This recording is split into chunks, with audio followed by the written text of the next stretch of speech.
Nous allons voir ensemble dans ce cours les principes élémentaires qui font qu'on arrive à faire une photo, sur le plan technique. Rappelez-vous, le but, c'est avant tout d'accumuler de la lumière, donc des photons, sur une surface rectangulaire sensitive. Dans le cas d'un appareil photo réflexe, argentique ou numérique, c'est pareil.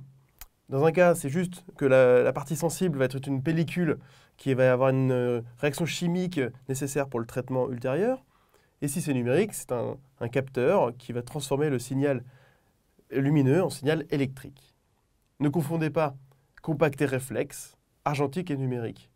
Les compacts peuvent être aussi bien numériques qu'argentiques, le réflexe également. C'est vraiment la différence entre la visée, la prise de vue, qui fait compact et réflexe, et argentique numérique, c'est la différence entre du support final.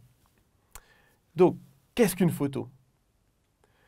Déjà, le but d'une photo, c'est de décrire une scène, mettre en valeur un sujet, une personne, un paysage, un jeu de forme, enfin de la lumière ou du noir, mais il faut un peu les deux.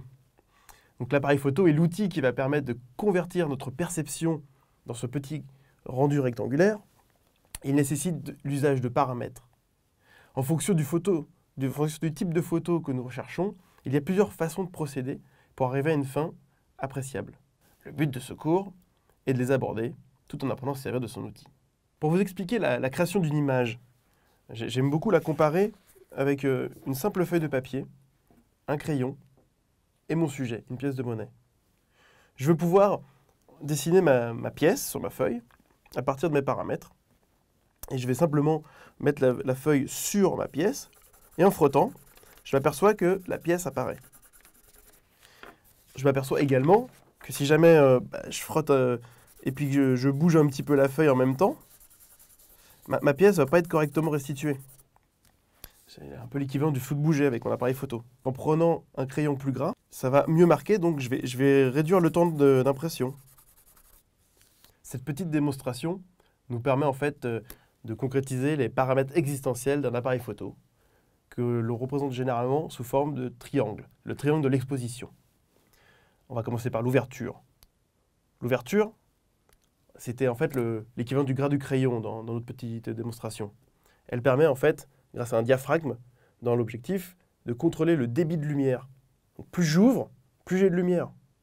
Ça nous permet aussi d'avoir un impact sur la profondeur de champ, qui est un élément de créativité avec une zone de net et une zone de flou. On y reviendra plus tard sur ce point-là. Et en lab, généralement, elle est modélisée à partir de A ou AV sur l'appareil photo, pour un mode spécial réglage d'ouverture. Et elle s'exprime avec la lettre F et un chiffre. Ce chiffre est un rapport, il n'y a pas d'unité. Ça peut paraître un peu déroutant au début.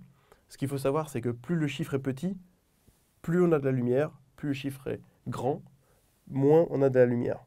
On y reviendra. Ensuite, on a le temps. Le temps, c'est tout simplement la durée du frottement du crayon lors de notre petite démonstration.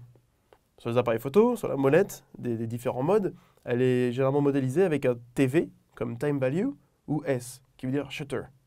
Shutter, en fait, c'est ce qu'on appelle l'obturateur. En fait, il faut bien comprendre que le capteur ou la pellicule doit être isolé de la lumière pour éviter tout parasitage.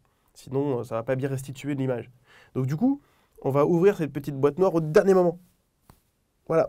Et ce qu'on entend quand on prend une photo, finalement, c'est l'ouverture, la fermeture. Parce qu'en fait, la plupart du temps, on fait des photos en extérieur, donc ça va tellement vite qu'on n'entend qu'un seul bruit. Mais si on fait un temps de pause très long, on va avoir les deux bruits bien distincts. Plus on ouvre, plus on a de la lumière, tout simplement. Voilà, il faut surtout comprendre que finalement, on veut doser la lumière qui rentre sur la plaque sensible. Donc on va avoir un couple ouverture-temps. Ça travaille toujours ensemble. Donc il va falloir trouver la bonne solution et qu'est-ce qui va bien. Ensuite, notre troisième paramètre dans notre triangle, c'est ce qu'on appelle la sensibilité. La sensibilité, dans notre petit schéma, c'était le papier. On pourrait avoir un papier plus épais, plus fin.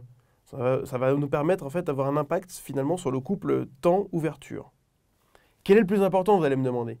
Eh bien, c'est simple. Ça dépend tout simplement du style de photo qu'on cherche à faire.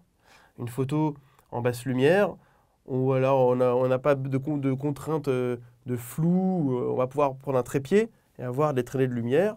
Une photo où on voit un portrait qui est bien net sur un fond flou, il va falloir faire une grande ouverture pour pouvoir justement avoir une profondeur de champ courte. Ça dépend complètement de ce qu'on cherche à faire.